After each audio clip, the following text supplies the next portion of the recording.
you know, whatever happened to when we were a kid and we had a big imagination and we used to think so big, right? Without limitations. We used to explore and dream huge. Why does that get suppressed as we get older and we create limiting beliefs and so forth? And I was guilty of that for so long. I was living a life out of alignment, brother. Simply put, I didn't like the person I saw when I looked into the mirror. We're not actually stuck. We're just afraid to make the tough choice to realize that we need to make some changes.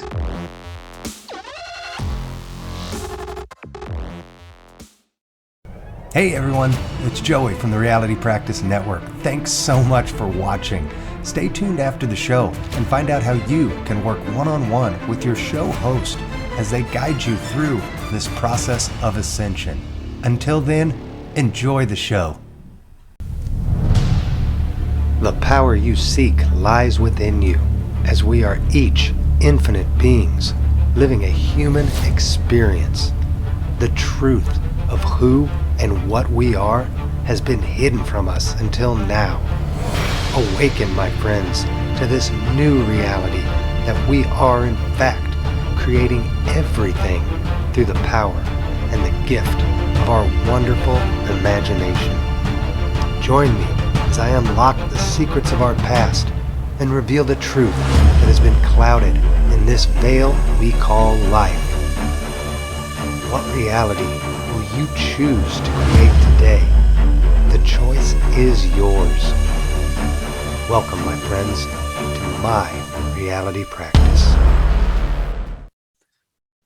Hello and welcome, everybody. Thanks for tuning in today on the Reality Practice Podcast. I'm your host, Joey Kramer, and today's guest is Craig Siegel. Craig is a high-energy, value-based keynote speaker, performance coach, entrepreneur, online brand exploder, master elevator, host of the record-breaking podcast, the CLS Experience, and a rising thought leader, as featured in Entrepreneur and endorsed by some of the world's most well-known celebrities, such as Rob Dyrdek, Ed Mylett, Bethany Hamilton, Suzanne Summers, and NFL Hall of Famer Brian Dawkins.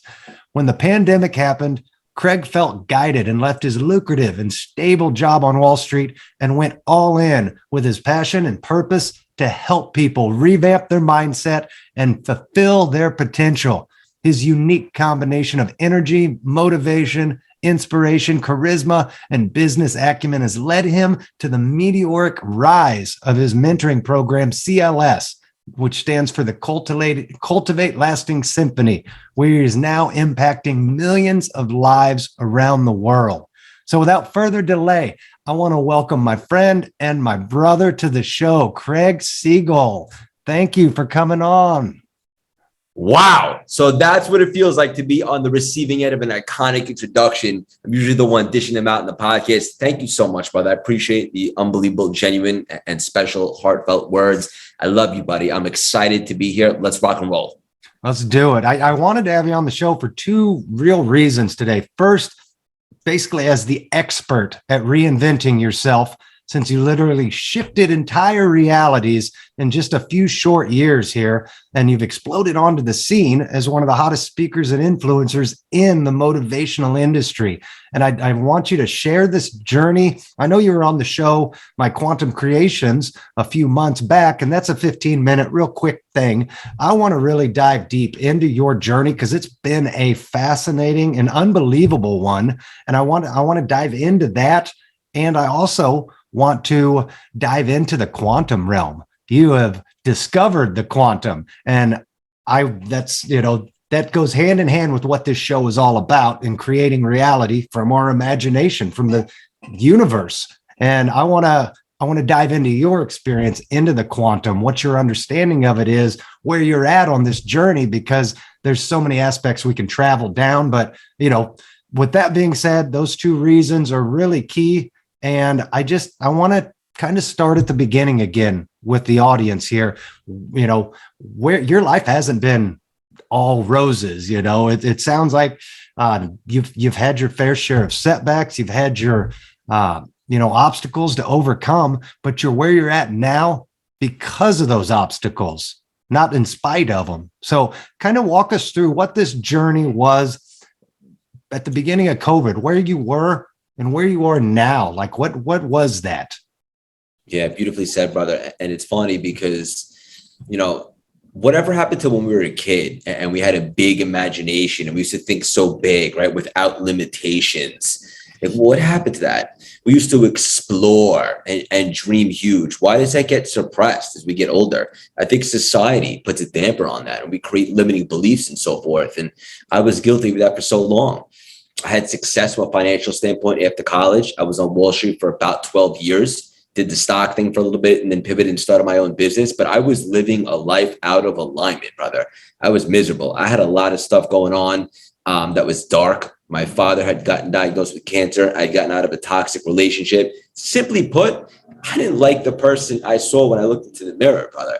I was waking up every day and it felt like a chore, not a blessing. Like, it was hard to find things to be grateful for. And to be honest with you, looking back, I'm a bit of ashamed to say that, but that was the dark place that I was in. And we get so beaten down sometimes by life, but that's not a victim mentality.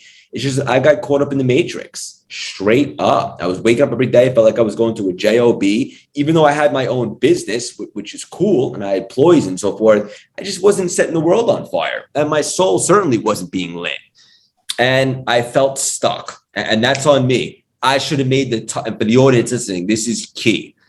We're not actually stuck. We're just afraid to make the tough choice to realize that we need to make some changes. Ultimately, the pandemic / lockdown came to me at a very pivotal moment in my life when I needed it most. A couple months before that, I had turned to running and I started running a bunch of marathons, which was really cool. It was a good outlet for me to be a gladiator in a different arena. In fact, we just ran the Brooklyn Half Marathon 2 days ago with a record time, which is super cool. But ultimately, I wasn't looking to become a professional runner. I was looking for an outlet.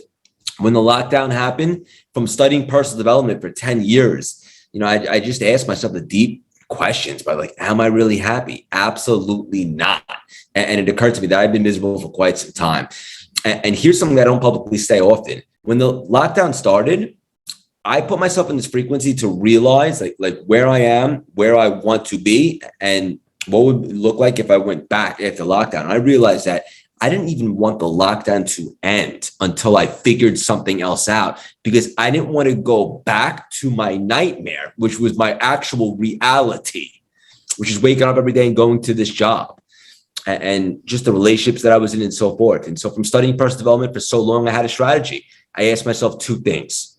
What are my passions? What are my gifts? My passion is personal development. I'm obsessed with the law of attraction, now the quantum, removing limiting beliefs. And my gift is my ability to communicate effectively. I married those two concepts. I started CLS, Cultivate Lasting Symphony, or playing my initials. And look, you can't hit a target that you can't see. And I want to hammer this home for the audience too. If you're going to think big. Think so big that it weirds you out. It makes you feel awkward. And so I looked at Tony Robbins. I didn't want to be the next Tony Robbins. I wanted to be the first Craig Siegel, but I saw what he was doing, guys like Ed Mylett. And I said, I may not have the experience right now, but I think I could do this. And most importantly, I don't want to go back. So the only way I lose right now is if I don't take this shot. Because for the first time in my life, 35 years at that point, I finally got some clarity on what alignment might look like for me. Personal development, making an impact, contributing, helping people. I started it. I never looked back, brother. And that's what brought us to where we are right now. Nice. So you talked about that dark place you were at. I think that is a pivotal moment that we all have to experience as we go through this transition. Does everybody come from a dark background, like traumas? Some people say that, oh, I've never had trauma. I've never had this, truly bad thing happen to us. And maybe they haven't, but for the majority of us, we've all had those traumas. We're all living in a dark place at some point in our lives. And you said you didn't want to go back to that nightmare. What was that?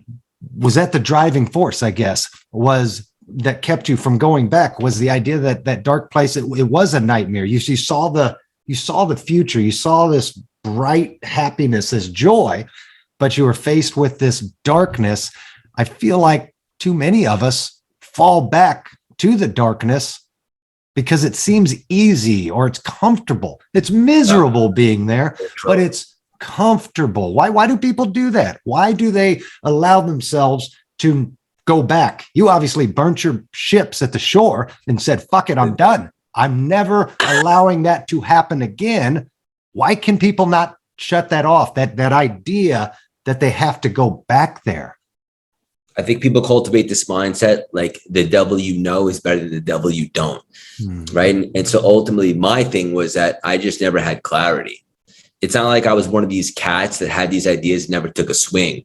I just didn't know what it was. I wasn't able to put it together. I thought Wall Street was it for me until I realized it was more stress than fun. And I just want to make people happy and do good stuff in the world. And also like my legacy, like what would people say about me after I was gone? And before I started CLS, like, sure, I had some good friends, relationships, but like, did I really make an impact in this world? No, I didn't.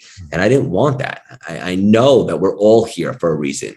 Everyone that's listening to this podcast has individual gifts and so forth. And it's funny, you talked about setbacks and challenges earlier in the conversation, but like, here's my thought process. Like, if you don't experience obstacles, challenges, adversity, or setbacks, are you even living? Right? Because the only way that you actually live is by putting yourself out there and stepping into uncomfortable situations, because everybody knows that's where you grow. And when you do that, you experience setbacks, challenges, obstacles, but that's how we grow. On the backside of pain is where real growth occurs. And if you don't take a swing at all, you just leave the bat on your shoulders, you may not have that much adversity, but you're certainly not going to have that much bliss or fulfillment either. So not only does it shape us, but it's actually required for this beautiful thing that is life. You just don't have to associate pain with it. Challenges is part of the journey. And look at my tumor situation, right? It's very well documented. That situation helped me start to dive into the quantum. And at the time, you may not know that life's happening for you as opposed to you, but it is. And you just got to keep your eyes open. You'll figure it out at some point. But ultimately, to answer your question, come full circle, Joey, why do people stay stuck in that frequency? I think it's because they fear change. They're scared to take a shot because they think they might fail. So as a result, they just stay stuck, status quo, in mediocrity. Right. But the truth of the matter is by taking that shot, what they don't realize is the universe begins to open up doors for you, present opportunities, relationships. You're always one idea away from something big happening. So you have to take that shot. The only way you lose in life, in my personal opinion, is if you don't take a shot. And so people get complacent and they're afraid to fail, so they don't even begin. Well said. You know, everything in life is a lesson. Absolutely. I mean, it's either there for us to learn. I mean, it's there for us to learn and grow. We're the ones that open the door to decide whether we want to grow and learn from it or not. I think Napoleon Hill said it best. To sin is simply to miss the mark. You know, if we're not following our path in life, then that's the idea of sinning. If we make the wrong choice, we miss the mark, get back on track. You know, now let's talk about this process of reinventing yourself, because you are not the Craig Siegel you were 3 years ago. Let's get honest here. How scared were you? How intimidating was this? And looking back on it at the beginning, how hard did this journey seem at first to you when you first started out? I know for my wife, the first day she became a self-employed entrepreneur, as exciting as that was for her, she tells everybody the first day she literally laid down on the couch and bawled her eyes out in such fear, because it's like, holy shit, now what? You know, now I'm in charge of myself, you know? So I think we all feel that when we're ready to make that shift. There's a lot of fear. There's a lot of scary things that are unknown. You know, what was that process like for you, and how did you overcome that fear to push through it?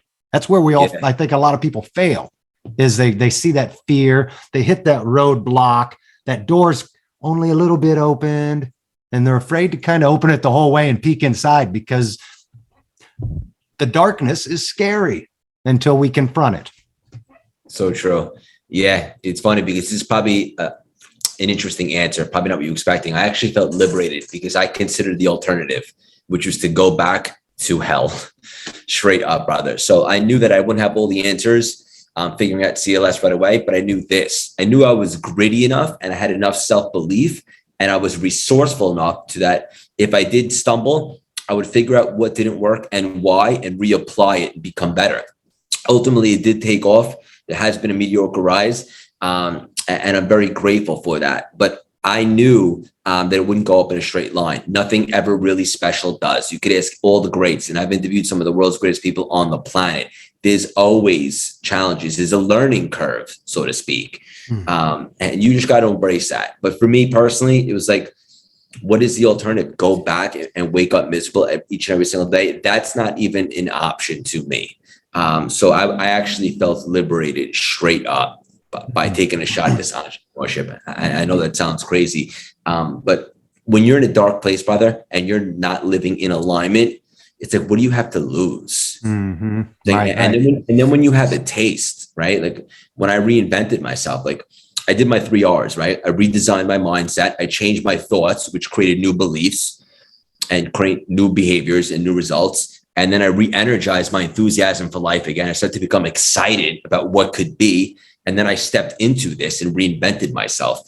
And that was exciting to me, right? Because I realized that where I was at 35 at the time, it hasn't even been 2 years of CLS, which is crazy. It really is crazy to me. But the thought of not where I am, but what could be had me jazzed.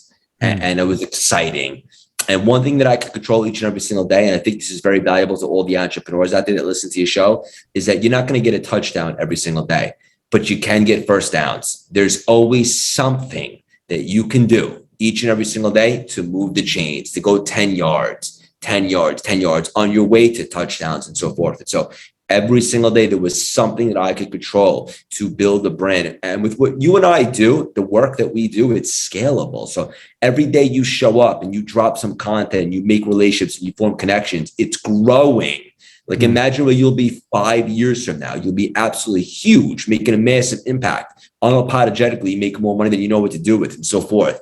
So you have to have that thought process and have the long game mentality. When I say long game, I don't mean 3 to 5 years. I mean, you just do the best that you can do each and every task, right? Like, for example, right now, present moment, wonderful moment. I don't care about anything that's going on in the world that's going to happen later tonight or that happened earlier today. I'm 100% intimate and with you right now. That's all I care about, is having a great conversation to serve your audience. And then you keep doing that, right? Whether you're with your girl or you're eating dinner or you're putting out content, you just do the best that you can with every single task. And then it begins to stack. And then in a few days from now, it's like, holy shit, look how much momentum we have right now. And then you take off. So ultimately, to come full circle, brother, I felt liberated because I finally, for the first time, had an idea about where I can go with this beautiful thing that is life and CLS and personal development. And that had me jazzed. I love that answer. You know, I feel very similar in my path. You know, when I was shown my vision of where I should be, where I was going and what the end was, it relieved all fear for me. It instilled such an image of, you know, just the idea of knowing that this is where I'm heading. It really eliminated any fear. Do I still have concerns? You know, do I still have worries about things? Obviously, everybody does, you know, but the idea is I embraced it. I pushed forward, just like you said. You said an important thing in there, and I want to touch on it. You mentioned about setting yourself up for success and kind of the steps you took.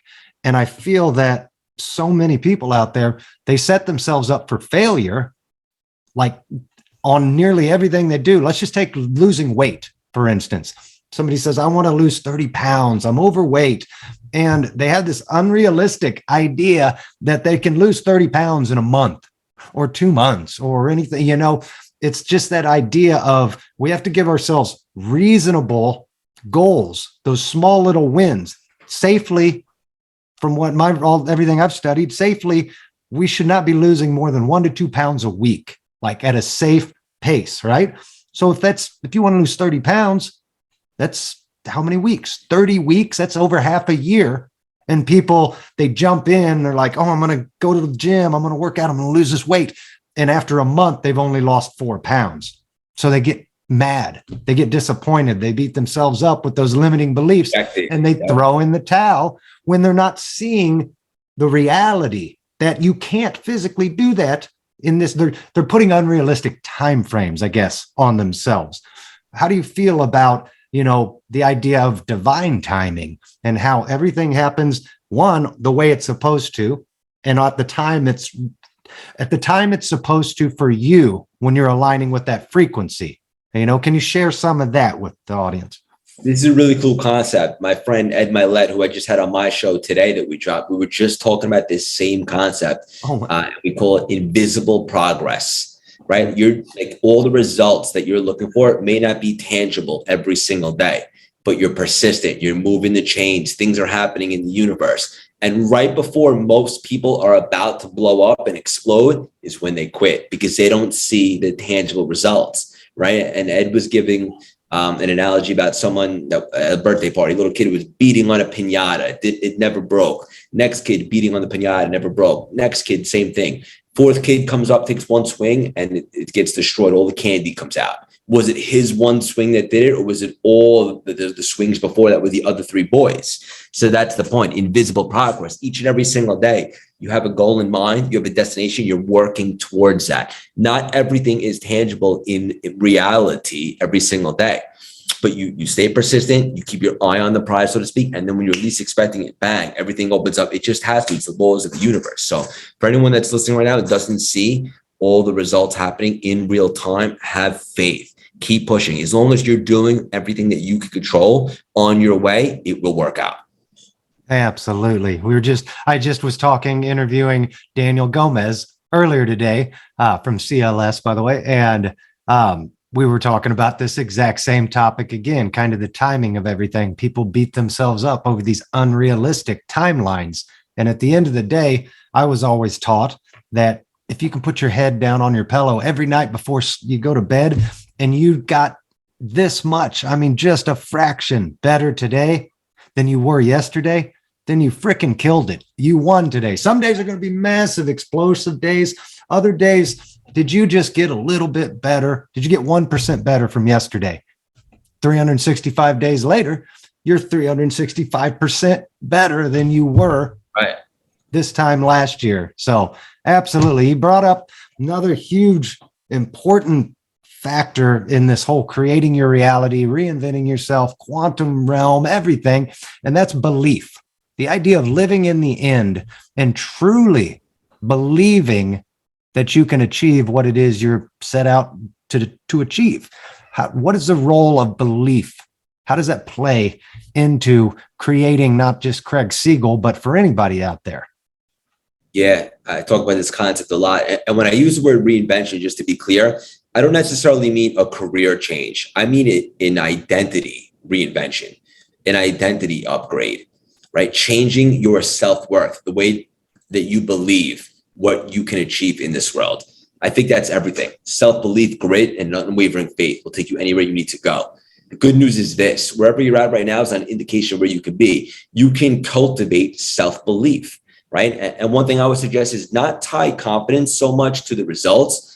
Tie your confidence to your intention, right? What you intend to do. You intend to show up and be the best podcast interview you possibly can, to put out great content, to network, to form connections. You actually intend to do that, to be a great person and so forth. And that should give you confidence and self-belief. Self-belief is the difference between people that achieve massive things in this world, big epic stuff, put a dent in the universe, and people that don't. It goes back to self-worth, right? Like, for example, if somebody's at a 9 to 5 making 80 grand a year, let me just be clear, there's nothing wrong with that. However, that person's self-worth caps them at someone who works a 9 to 5 and makes 80 grand a year, unless you can prove otherwise. But someone that wants to do something else or make more of an impact, doesn't necessarily have to be money. That person has a bigger self-worth. They believe they're capable of more, and therefore they will achieve more. So you'll never be able to achieve more than you believe possible for yourself. So continuously work on staying mentally fit and build your self-belief, because, and not to be arrogant, there's a big difference. Still be, humble. Humility is everything, but have an unwavering faith and a strong self-belief that even if you don't have something down to a science right now, you'll be able to figure it out and you can work on that. And one way to build great self-belief is to build self-trust. And in order to do that is by doing what you said you were going to do. And that builds self-trust and that builds self-belief. And that will take you extraordinary places in this world. Love it. Love it. Yes. Belief is one of the fundamental principles in designing our future. The next would be the law of action. Nothing happens until we actually take action and make it a reality. I mean, we can sit and believe all we want and meditate all we want, but unless we actually step into the things that need to be done, the actions that need to be taken, we can't actually cause any kind of reaction, good or bad. So how important is acting and acting strategically? Yeah, you got to make moves, right? You can't just wish it or manifest it and so forth. You actually have to take action, right? One of my mentors, Dave Meltzer, calls it the law of Goya, get off your ass. Like, you actually have to do stuff, right? Whatever that looks like for you. So it's great to have a great mindset, to have strong self-belief. And by the way, when it comes to manifesting, you don't manifest what you want, you manifest what you are. So for those of you that aren't getting great results in this world, pay attention. That's feedback from the universe saying that your frequency is projecting that. Change your frequency, so forth. Pay attention to what you're tuned into. But ultimately, you have to take action. You have to be persistent. That's a commonality of all the greats in any endeavor, in any field. And you must get off your ass and apply some action, or else nothing will transpire for you. So I couldn't agree more with you, brother. That leads us into the next part of the interview. I want to dive into the quantum. You've been exploring it now I know you started reading in your book group, Dr. Joe's book. That was literally the first book. I tried reading it a couple years ago, maybe 3 years ago. Yeah. Or I couldn't get past the first few chapters the first time I started reading it because it wasn't processing. And then when I went back to it the second time, a few months later, it was like a light bulb turned on and I could understand everything that he was talking about. And it resonated so much with me. You've been on this quantum journey, discovering more about it. What are some of your favorite aspects of the quantum and how we're creating all of this? Yeah, I believe that this is just a 5'7" vessel speaking to you right now, and that all of us are a soul and a spirit having a human experience. And that spirit and that soul is capable of creation. We can create anything. Anything that's going on is a direct reflection from what our thoughts are, right? Like, for example, I ran the New York City half marathon 2 months ago. I ran it at a blistering 7:25 pace. I said to myself right after that, I was like, I really ran hard there. I don't know how much better I could do if I'm being honest with myself. Then we had the Brooklyn half last weekend, and I started to really dive into the quantum. And I said, you know what? That's probably a limiting belief that I just put on myself. 7:25 was good, but why can't we run significantly faster? Why is there a limitation? And then I started to believe like there was a little bit of a barrier. We could break that down. Yes, we can run faster. We can maintain a quicker pace and so forth. And then I ran a 7:14 pace 2 days ago in a record hot weather, which someone actually died at the finish line, which is pretty crazy. Yeah, I heard that. Yeah. Yeah, they had cardiac arrest. But I ran the fastest I ever ran. And I didn't do that because I was in better physical shape. I would even argue to say I was in worse physical shape than I was 2 months ago. Ultimately, I just believed that I could do it. And I stepped into that quantum where it's infinite possibilities. There's no limitations the way I see it, brother. We could do all the things. And it goes back to like that frequency and vibration. Like, you ever been around someone, you're like, they have a good energy. I like to be around them. Right. But then on the flip side, someone's vibrating low and you're like, oh, I feel a little weird when I'm around that person. It's an energy. We're all energy, right? And we put it out there. And I believe that we can energetically have intentions on where we want to go with this world, what we want to create. And just by doing that, right, just having a thought makes something a possibility. Then we actually take action, like you said, towards that thought. Now, all of a sudden, it's not just a possibility, it's a probability because we created it. And now we're moving towards it. And I believe this is all the quantum. I don't believe the quantum is what we want. I believe it's what we believe we are and then sustained vibrationally, right? And that's the energy that we give off. And that's the results that we get in this world. So for anybody, and this is just my opinion, let me be clear. from what I understand. I've only been studying it for 6 months. And trust me, I've interviewed some of the world's greats at it. And there's a lot of smarter people than me in regards to this. But here's what I do know. If you're getting a certain amount of results in the world, whatever that looks like, it's a projection on the frequency that you're tuned into and giving off.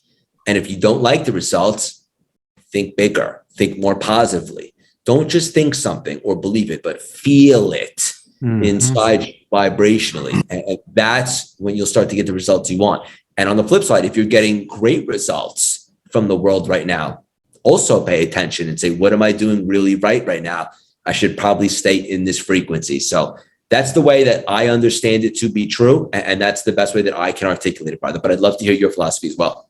Yeah, no, thank you. I love that. You know, anytime I can talk with influencers like yourself about the quantum, I feel like we're making an impact. We're raising people's collective vibration and frequency here, because what was once considered mystical, foo-foo, whatever, is becoming reality and scientific fact quicker and quicker. And the more people realize and wake up to this, then the more change we can start to affect. And you're absolutely right. Everything is vibration. I liken it to old-fashioned radio dial, but now I guess you can just push the button. There's an infinite number of frequencies. There's an infinite number of realities. You are an infinite being of you've been me. I've been you. You've been her, a woman, a dog. You've been everything. You are everything. Everything is at a certain frequency. Everything resonates at that frequency. Whatever we want to become, we just have to learn how to vibrate at that frequency. And then we can't see certain aspects of light, right? Certain colors in the color scheme. If we look up in the sky, we can only see the 7 colors of the rainbow. There's a whole lot more colors out there. Our perception can only see those 7 colors and however they mix. So when we raise the vibration to a different level, our eyes become opened to other things that exist around us that were once hidden. And I think that's all this shift really is for us. As we're diving into the quantum, we're seeing in our minds what we want to create. It's already out there. We just have to harmonize, resonate, pull it to us. And then what was once hidden becomes revealed. It's already there. It just is unseeable to the untrained eye, to the person that's resident. You know, somebody angry all day long is never going to see happiness and joy, because they're choosing to resonate in that frequency, that lower frequency. So it takes conscious work, obviously. Intentions, you mentioned intentions, and I feel like, and that's a huge aspect of the quantum. What we think, what we project into the universe, once a thought is made, it can't be destroyed. Just like energy, a thought happens, it goes out there, it's there.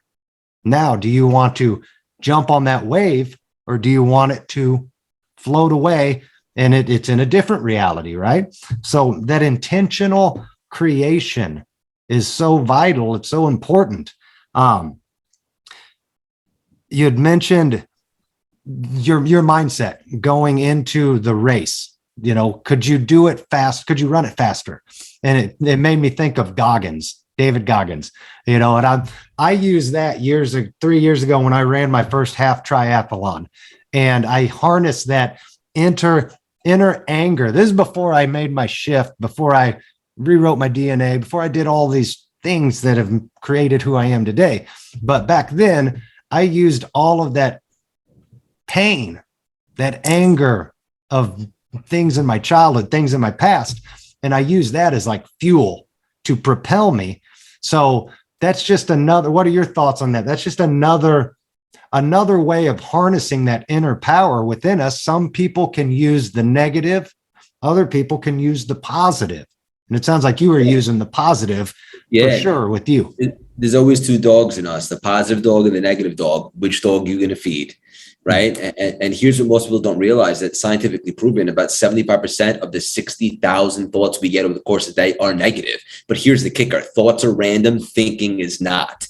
So we have a choice on which thoughts we want to allow to take up real estate inside our minds. So who are the greats? Who are the legends that really achieve massive things? They have the same thoughts. They just have systems in place to block out the interference because they have awareness that right when they wake up in the morning, everybody had this, from Walt Disney to Steve Jobs, Jeff Bezos, you, me, everybody listening.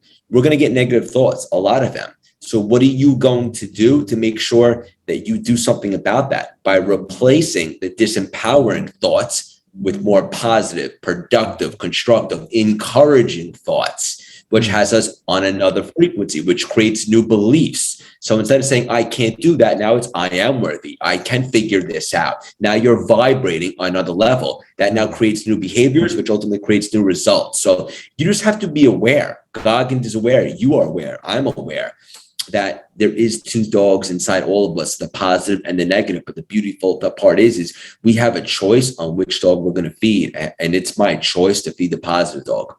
I love it. What do you think? I'm getting ready to launch a new show with one of our CLS partners. We're doing a show. Sorry, I had a brain fart there. Jessica Carter. We're launching a new show that'll premiere on the network, and it's all about the understanding the divine masculine and divine feminine within each of us.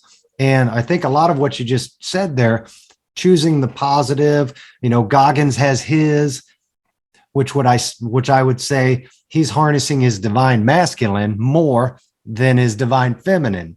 Whereas when we're coming from a place of love and compassion and imagination, positivity, that's coming from the divine feminine.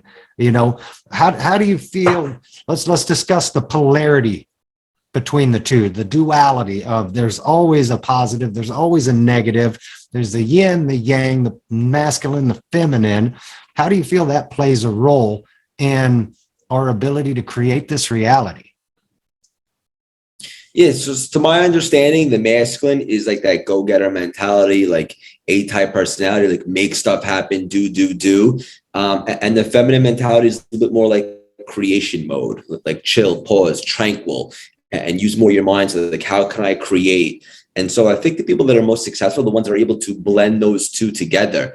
And I'll be honest with you, like it's challenging for me because I have a history of being more in the masculine, but something I've been working on is that feminine, where I'm in creation, where I'm practicing my vulnerability, just being a little bit more grounded and down to earth.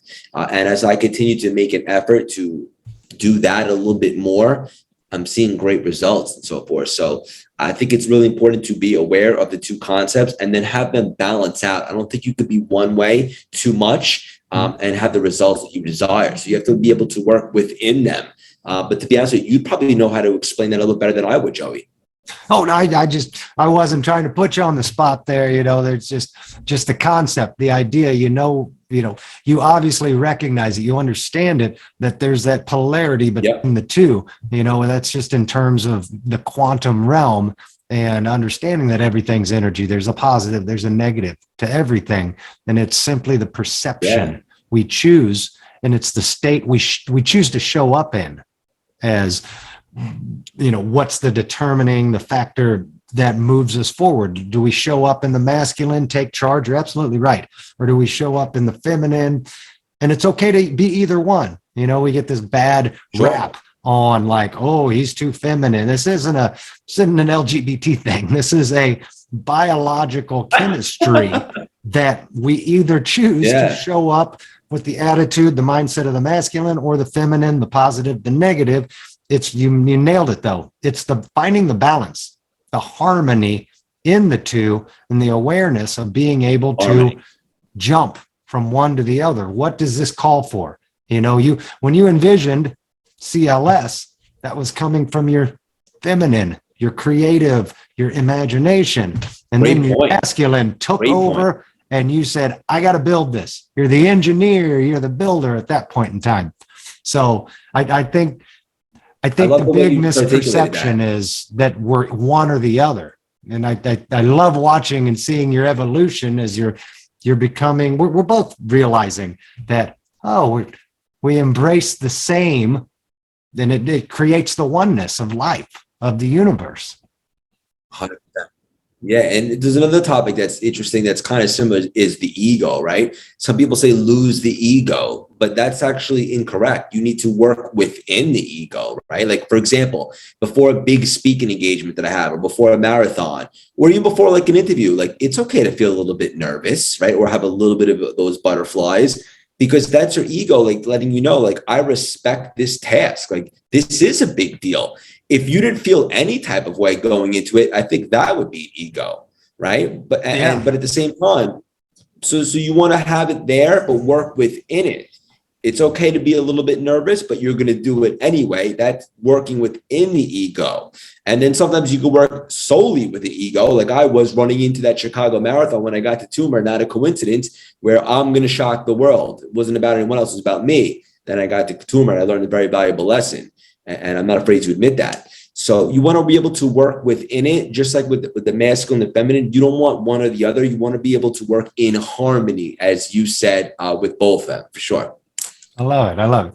What do you think's the biggest mistake people make in wanting to create the life of their dreams? Where do they trip up the most, you think? I think most people don't even start because they're afraid to fail. But let's just assume for a second that they did start. Where do they trip up? Is succumbing to pressure. And anytime big adversity strikes, which it will in any facet of life, they get too uncomfortable and they said, screw this. Here's the thing, choose your hard, right? Like, is it hard to step into the life of your dreams and really bring it to fruition and create that, leave a legacy, make an impact, contribute? Yeah, it is hard. Trust me, I know. You know what else is hard? Not doing it and living in mediocrity and succumbing to what society said you're supposed to do, and then living with regrets. That's hard too. That sounds kind of miserable if you ask me. And I know that because I've been there. So choose your hard, right? So spoiler alert, as long as you're willing to negotiate the price in advance to pursue your dreams, meaning it's going to get tough, spoiler alert. But if you negotiate that price before you start, then you know that when it does get tough, you're going to lower the shoulder and lean into that and figure out what works, what doesn't, and get through to the other side and grow from it, get stronger and better. But if you don't negotiate that price in advance, when the inevitable adversity comes, it will cripple you. So my biggest suggestion is don't be scared of adversity. Just be willing to negotiate the price in advance. Very, very good advice there. I guess it goes back to living in the end, knowing with certainty what you want, and then making a game plan to not fail. I mean, that's my first mentor brought it down and used to always say every single thing in our reality is a mathematical equation. There's a mathematical equation to success, to everything in life. It's just, one, you have to be clear on where you're headed, and then you have to determine the roadmap to get there.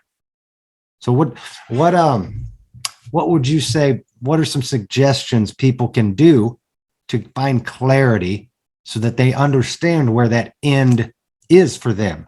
Some people might just be having a great family, and having a house and living the ideal life. Other people want to impact billions of people around the world, but they all start with a vision. How do we implement it? Yeah, it's a great question, buddy. I think that ultimately, in order to get clarity, you have to know where you want to go. And if you're one that's searching for clarity and you're like, but I don't know what I like, I don't know what I'm passionate about, my suggestion would be to reach out to the 10 people closest to you, ask them what they think you really like or what you're really good at, and then collect the data. And there will definitely be commonalities. You can go from there. Let's just say you do have clarity and you're looking to get to an end result. How do you figure it out? What works for me is to reverse engineer it. So I want to be the most sought after keynote speaker on the planet with the world's biggest podcast and all these TV shows and so forth, which just got greenlit for Apple TV with Mylett, the paradigm shift. Okay, that's great. So now let's reverse engineer it. But what's step one to get to that, right? It's to put out content. It's to build the community, to have more eyeballs on it, to extend the reach, to expand the impact and so forth. How else do we do that? We collaborate with Jugs on the podcast. We infiltrate their audiences. More eyeballs get on us and so forth. All while I'm beating on my craft, sharpening the axe, listening to books, listening to podcasts, working on my mental fitness and so forth. Forming very strategic relationships, going to events, putting yourself in the right room, and so forth. These are all steps that I can take to get to that level so that when I do get a big opportunity to go on stage, I walk the walk. And then once I get off the stage, people are saying, how do I work with you? And so forth. But ultimately, it started with the end goal. I want to be the most sought after speaker so I can make the biggest impact, not as an ego thing. Biggest podcast, right? All that stuff. Biggest community, the most loyal and engaged community ever, CLS. So now we reverse engineer it.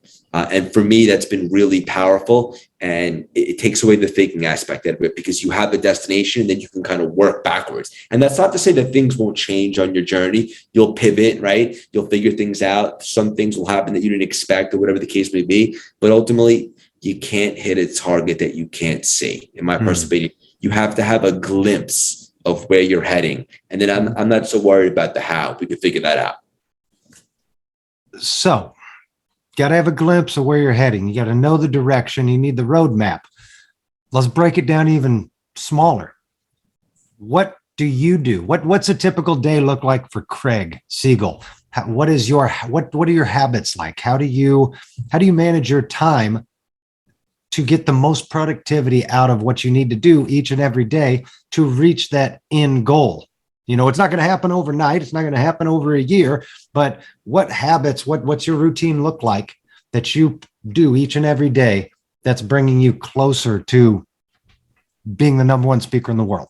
Yeah. So what I can do every single day, what I can control, aside from like non-negotiables, right? Like praying, journaling, working out, all that stuff. I think you're talking about tactical strategies.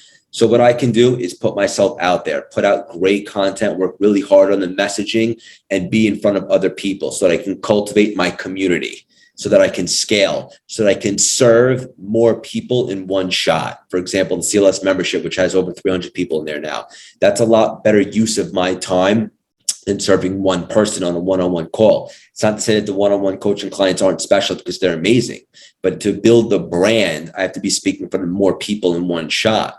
Right. And so that's why speaking engagements are really good because I speak to thousands of people in one opportunity and I continuously put myself out there and then I build the community because they need a place to go. Right. So then they join the membership and that continues to grow. I continue to serve. I build the podcast. I have strategic guests on. We collaborate. We share. I infiltrate their audiences. More people find out about me and so forth. So these are things that I can do to get in front of more people so that I could walk the walk and deliver the core message of CLS, which is reinvention. And again, just to be clear, not necessarily a career pivot, but an identity reinvention and so forth. So things that I can do is put myself out there, make sure I'm staying persistent, aggressive. Putting out great content is a full-time job in itself. I know you know that. Yes. That's challenging, but it's also rewarding. There's just certain things that you can do, such as these, and ultimately cultivate really strategic relationships, people that can help you. And don't be afraid to help other people along the journey. It's a give and take. But you want to get in the right rooms in front of people and shake hands and so forth, and just meet people and network. And ultimately, your community will build and something special will happen. Doors will begin to open, opportunities will present themselves. But the only way this doesn't happen is if you don't take action. So you have to continuously put yourself out there and then deliver the goods. I love it. I love it. Before we wrap up here, I want to discuss just a little bit about what the CLS experience is. You know, you just mentioned it. Talk a little bit about CLS, what it is, and why it's so important to have a community around us. I feel like nobody can do this on their own. You know, nobody can achieve great things by themselves. We have to work within the constraints of this three-dimensional world we live in. And unfortunately, sometimes there are other people in that reality. So let's talk about CLS. Let's talk about the importance of community and how you're fostering that community amongst the CLS experience.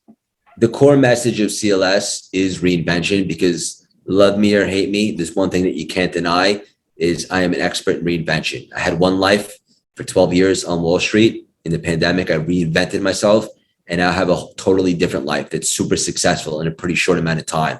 So even if you didn't jive with my vibe, so to speak, if I wasn't your cup of whiskey, you couldn't deny that I reinvented myself. So the core message of CLS is that anybody can reinvent themselves and their identity at any time, as long as they want to, and they're willing to put in the work and commit and think a little bit differently.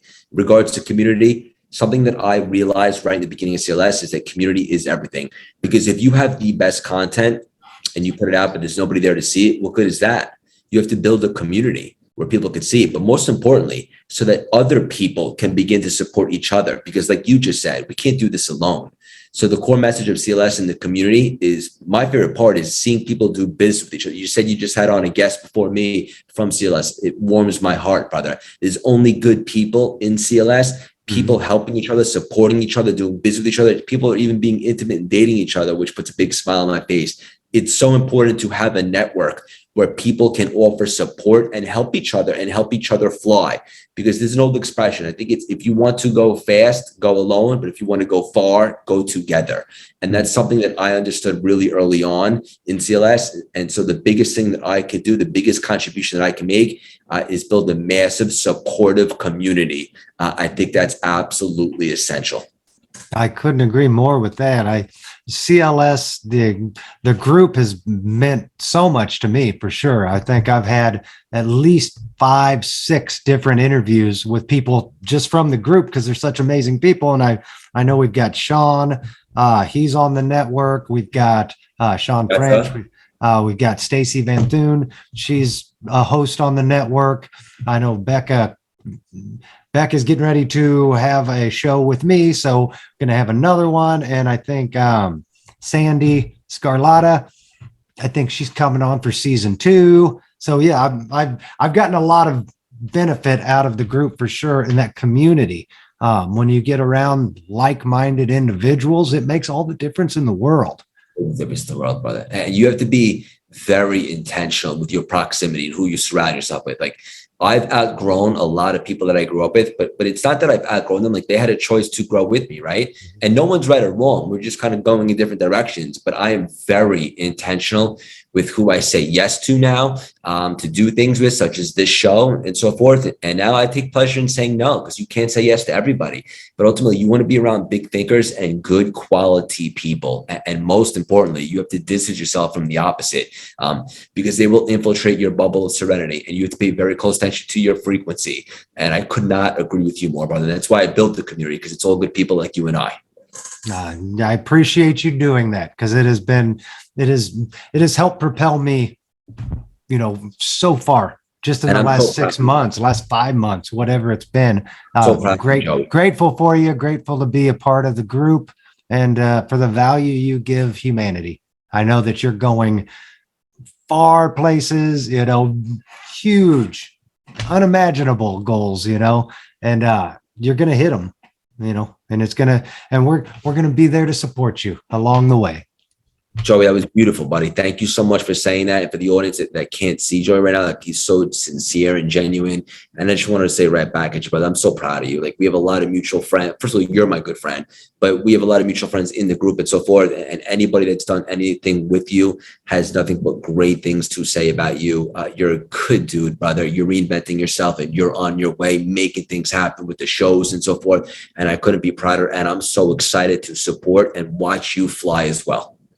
Well, thank you so much. And again, thank you for coming on the show. And I've asked you this before, but for the last question that I ask everybody, again, if I snap my fingers, which I'm going to do here in just a second, and you can transport yourself quantum dimensionally, boom, you're in your heaven on earth, doing what you dream of doing. Where would you be and why? I would be on the stage at Wembley Stadium, the same stage that Freddie Mercury and Queen were performing at the end of the movie Bohemian Rhapsody. And I would be doing an inspirational speech, dropping nuggets and gems and tangible things to people to apply immediately in front of at least 100,000 people. It would have a rock concert-like feel. People would be crying, laughing, having the best time, high-fiving the people next to them, and just being an unbelievable experience for everybody around. Oh, that's amazing. I love that vision. It's changed since the last time we talked, but I love that one specifically. We need to work together and collaborate on this. I've got some ideas and some visions of my own that involve a lot of music and frequencies and on stages, inspiring crowds just like that. So at some point in time, I'll be introducing you, you'll be introducing me, and we'll be on those big stages together, my friend. I love it, buddy. I love it. Look forward to it. I love it as well. Thank you again so much for coming on the show. I know your time is valuable, and it means so much to me to be able to share your wisdom with my network, with the listeners, and inspire everyone you can out there. Thank you for having me, brother. Yeah, thank you. Hey, guys, thanks again for watching the show. If you enjoyed this, if it resonated with you, make sure you hit the thumbs up button, subscribe so you never miss a episode from the Reality Practice Network. And again, until next time, remember to always ask yourself, what reality are you choosing to create today? Bye now. Hey everyone, it's Joey again. Thank you so much for watching. I hope you liked the show. Please make sure to give it a thumbs up if you did. We'd love to hear your comments too. And if you haven't already, please make sure to hit subscribe and turn on the notification bell to never miss an episode from the Reality Practice Network. As I mentioned before the show, I wanted to extend an exclusive offer to you, the viewers of the Reality Practice Network. For all of you watching this video, you're undoubtedly experiencing an awakening and are searching for more explanation into the experiences you're having. Now is the time to explore who and what you truly are. For a limited time, you can now work one-on-one with your show host. Click the link in the description box below to start your journey, or learn more by going to myrealitypractice.com/ascension and let your ascension begin. And remember to ask yourself, what reality are you choosing to create today?